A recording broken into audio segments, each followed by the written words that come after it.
Hi everyone எல்லாருக்கும் first வணக்கம் மற்றும் நன்றி. என்ன காரணம்னா, என்னோட முந்தைய பதிவுக்கு நல்லதொரு ரெஸ்பான்ஸ் கொடுத்து, இனி வர்ற பதிவுக்கு நல்லதொரு ரெஸ்பான்ஸ் கொடுக்க போகிற எல்லா நல்ல உள்ளங்களுக்கும் நன்றியை தெரிவிச்சுட்டு இந்த பதிவுக்குள்ளே உங்களை நான் அழைச்சிட்டு போகிறேன். இந்த பதிவில் எதை பற்றி பதிவு வைக்கலாம் அப்படின்ட்டுருக்கேன்னா, சிவராத்திரியை பற்றி, மகா சிவராத்திரி பற்றி எனக்கு தெரிஞ்ச சில தகவல்கள், நான் சேகரித்த தகவல்களை உங்கள் முன்னாடி ஒரு பதிவாக வைக்கிறேன். வாங்க பதிவுக்குள்ளே போகலாம். முதல்ல சிவராத்திரி அன்னைக்கு என்னென்ன நாம் செய்யணும் அப்படிங்கிறத தெரிஞ்சுக்கும். சிவராத்திரி அன்னைக்கு காலையிலேயே எழுந்து குளிச்சுட்டு, அதே இது மாதிரி புது ட்ரெஸ் இருந்துச்சுன்னா அதை உடுத்தி சிவனுக்கு புனித நீர் கொண்டு அபிஷேகம் செய்யணும். கோயிலுக்கு போகிற பக்தர்கள் இரவு ஃபுல்லாக கண்முழிச்சு சிவநாமங்களை சொல்லி வழிபடுறது ரொம்ப விசேஷமாக இருக்கும். அதே போல் பார்த்திங்கன்னா, லிங்கத்துக்கு நடைபெறும் அபிஷேக பூஜையில் கலந்து கொண்டு 4 கால பூஜையும் நிறைவடைந்த பிறகு தான் வீட்டுக்கு வந்து விரதத்தை நிறைவு செய்யணும். முதல் நாள் காலையில் துவங்கி அடுத்த நாள் காலை வரை தொடர்ந்து சிவநாமங்களை உச்சரித்து கொண்டே இருக்கணும்.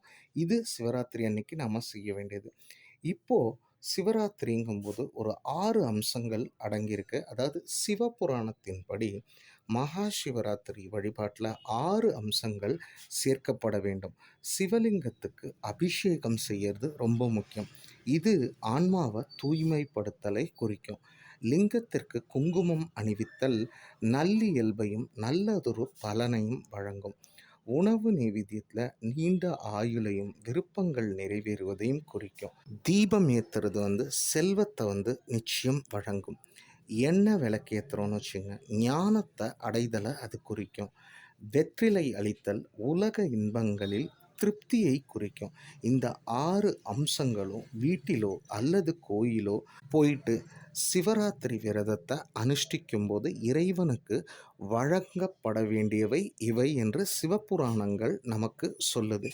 அதே போல் அடுத்தது பார்த்திங்கன்னா, சிவராத்திரி அன்னைக்கு ஏன் நம்ம கண் விழிக்கணும் அப்படின்னு சொல்கிறாங்கன்னா, இப்போ சாதாரணமாக விழிப்பு உறக்க நிலைகள் இறைவனை உணர்வதற்கு தடையாக இருப்பவையாக கருதப்படும்.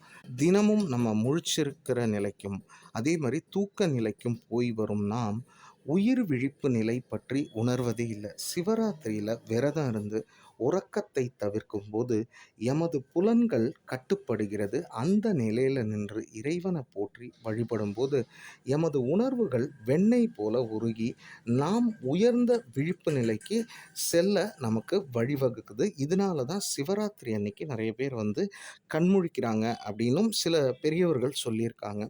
அதே மாதிரி மகா சிவராத்திரியோட நோக்கம் என்ன அப்படின்னு பார்த்தீங்கன்னா, மனம் போகிறபடி நம்ம போகிறோம். புலன்களை கட்டுப்படுத்துவது விரதம் இருப்பதன் அடிப்படை நோக்கமாகும்.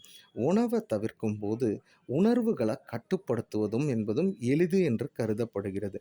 தினமும் நாம் அனுபவிக்கும் நித்திரை தாமச குணத்தின் வெளிப்பாடு என்றும், விழித்திருப்பதன் மூலம் அந்த குணம் கட்டுப்பாட்டுக்குள்ளே நமக்கு வருது என்றும் சொல்லப்படுகிறது.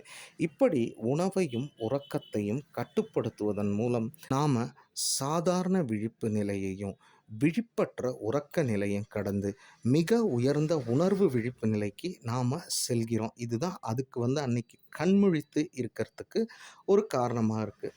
அதே போல் மகா சிவராத்திரி அன்னைக்கு விரதம் மேற்கொள்ளும் விஷயங்கள் என்ன? மகா சிவராத்திரி என்பது ஒரு சமஸ்கிருத சொல்லின் பொருள். சிவனுக்குரிய பெரிய அல்லது சிறந்த இரவு என்பது இதை குறிக்கும். மாசி மாதத்தில் கிருஷ்ண பட்சத்தில் அமாவாசைக்கு முதல் நாள் சதுர்த்திசி வரும். இந்து சமயத்தின் மற்ற விரதங்களிலிருந்து முற்றிலும் மாறுபடுவது மகா சிவராத்திரி விரதமாகும். பெரும்பாலான விழாக்கள் விரதத்திலும் வழிபாட்டிலும் துவங்கி முழுமையான உணவு சாப்பிடுவதுடன் நிறைவடையும். ஆனால் சிவராத்திரியின் போது முழு நாளும் சிவ வழிபாட்டுக்காக நாம் ஒதுக்கிடுறோம். இது ஒரு முக்கியமான விஷயம். அதே மாதிரி சிவராத்திரிங்கும்போது 6 வகையான சிவராத்திரிகள் இருக்குது. யோக சிவராத்திரின்னு சொல்லுவாங்க. அப்படின்னா யோகத்தின் மூலம் ஒரு யோகி தனக்கென ஒரு இரவை உருவாக்கி சிவனை வழிபடும் ராத்திரி. நித்திய சிவராத்திரி என்பது தினமும் வருவது. அதே போல் பக்ஷ சிவராத்திரி என்பது 2 வாரங்களுக்கு ஒரு தடவை வர்றது. மாச சிவராத்திரி என்பது மாதாந்திரம் வருவதாகும். வருஷத்துக்கு ஒரு தடவை வர்ற சிவராத்திரி மகா சிவராத்திரி என சொல்லப்படுகிறது.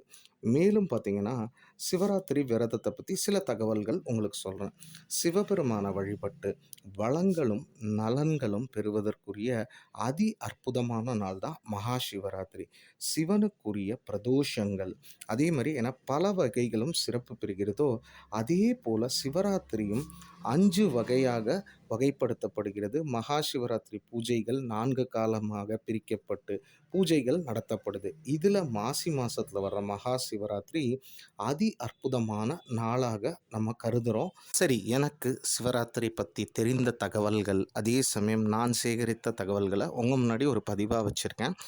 அந்த மகா சிவனால, பார்வதி தேவி அருளால உங்க எல்லாரோட வாழ்க்கையிலயும் சந்தோஷங்கள், வசந்தங்கள் வீசி, நீங்க எல்லாரும் நல்லா இருக்கணும்னு சொல்லிட்டு, அதுக்கு அந்த சிவபெருமான் அருள் புரிய வேண்டும்னு சொல்லிட்டு, இந்த பதிவ நிறைவு செய்றேன்.